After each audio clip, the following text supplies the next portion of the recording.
और ये कैसी कौन सी रे है, ये रिफ्रैक्टेड रे है, ठीक है, रिफ्रैक्टेड रे। तो ये रिफ्रैक्टेड रे जो होगी इस नॉर्मल की तरफ बेंड हो जाएगी। कब? जब ये रेयर से डेंस में जाएगी। बात समझ में आ गई कि नहीं आ गई सबको?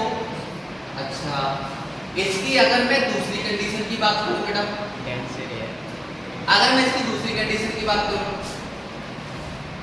ये रहा आपका इस तरीके से, ये नॉर्मल रहा और ये रहा आपका कौन सा, डेंस एरिया, और ये रेयर एरिया।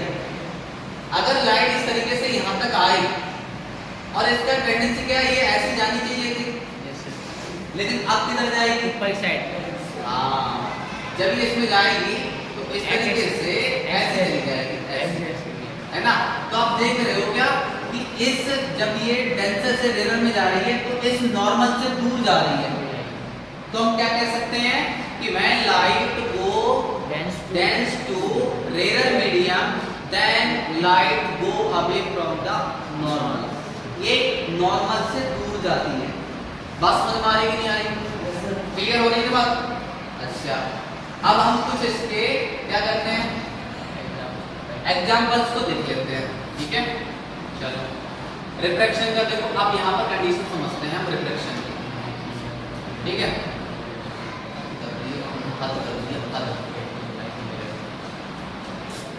दिखाते रहेंगे जब तक उनपे क्लिक नहीं मिल जाएगा हमें, आत्मा को शांति मिलनी चाहिए। रिफ्लेक्शन, तो bouncing back of light when strike on the polished surface like mirror, ये रिफ्लेक्शन बोल रहा है, ये सही बात बोल रहा है क्या? Bouncing back of light when it strike on the polished surface like mirror. हाँ ठीक है, जब किसी लाइट मतलब पॉलिश्ड सरफेस पे पड़ रही है तो वहां से बाउंस बैक हो जाती है। लेकिन हम बात किसकी कर रहे हैं यहाँ पर, रिफ्लेक्शन। ये बता किसकी जा रहा है, रिफ्लेक्शन मिरर, ये बात बता रहा है रिफ्लेक्शन की, और हम बात कर रहे हैं किसकी, रिफ्लेक्शन। रिफ्लेक्शन समझ में आया? तो देखो, अब ये लाइट जो है वो एयर से कहाँ गई है, कहाँ गई है, ग्लास कांच में गई है। तो देखो लाइट का जो पाथ है वो कुछ इस तरीके से ये है, ये वाला सीधा, ये पाथ है सीधा, ठीक है, ये पाथ है इसका। लेकिन देखो मैंने क्या बताया था कि जब वो डेंस में जाएगी तो उस नॉर्मल की तरफ बेंड हो जाएगी। तो देखो ये नॉर्मल की तरफ बेंड हो गई, यहाँ पर ये ऐसे हो गई बेंड।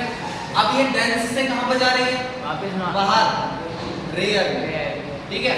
तो देखो यहाँ पर एक नॉर्मल हमने ड्रॉ कर दिया, अब नॉर्मल से कैसी दूर जाएगी। तो देखो इस तरीके से इसे जाना चाहिए था, ये वाला पाथ था इसका, लेकिन ये इस पाथ पे चलेगी। समझ में आ गई बात? तो ये है क्या कि जब लाइट रेज पास आउट करेगी किससे, ग्लास स्लैब से, ग्लास स्लैब से, तो वो इस तरीके से ये बिहेव करेगी। समझ में आया? वो कुछ इस तरीके से बिहेव करेगी लाइट। समझ में आ गया बेटा? क्या कंडीशन है पहली कंडीशन है कि जब वो ग्लास में जाएगी तो पहले वो नॉर्मल की तरफ बेंड हो जाएगी, और जब नॉर्मल से आउट जाएगी तो नॉर्मल से चली जाएगी। यानी कि वो जो फर्स्ट कंडीशंस मैंने आपको बताई थी इसकी रिफ्रैक्शन की, वो यहाँ पर दोनों ही अलाउ हो रही है। और कुछ ज्यादा है इसमें क्या नहीं। अच्छा, जब ये लाइट रेज ने इतना यहाँ पर ये पाथ का, ये जो बीच का डिस्टेंस है, समझना बात को, मेरी बात समझना बेटा, कि ये जो डिस्टेंस है ये वाली, इस लाइट रेज के बीच में जो एक्चुअल इसका पोजीशन है और इस लाइट के बीच में जो ये इस तरीके से डिस्टेंस है, वो कहलाता है आपका लेटरल डिस्प्लेसमेंट। क्या कहलाता है? Lateral displacement. समझ में आया? ये इसका लेटरल डिस्प्लेसमेंट कहलाएगा।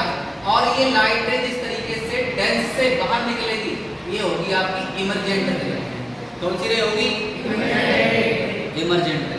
तो उधर से पहले आई डेंस में, फिर डेंस से फिर रेयर में आ गई।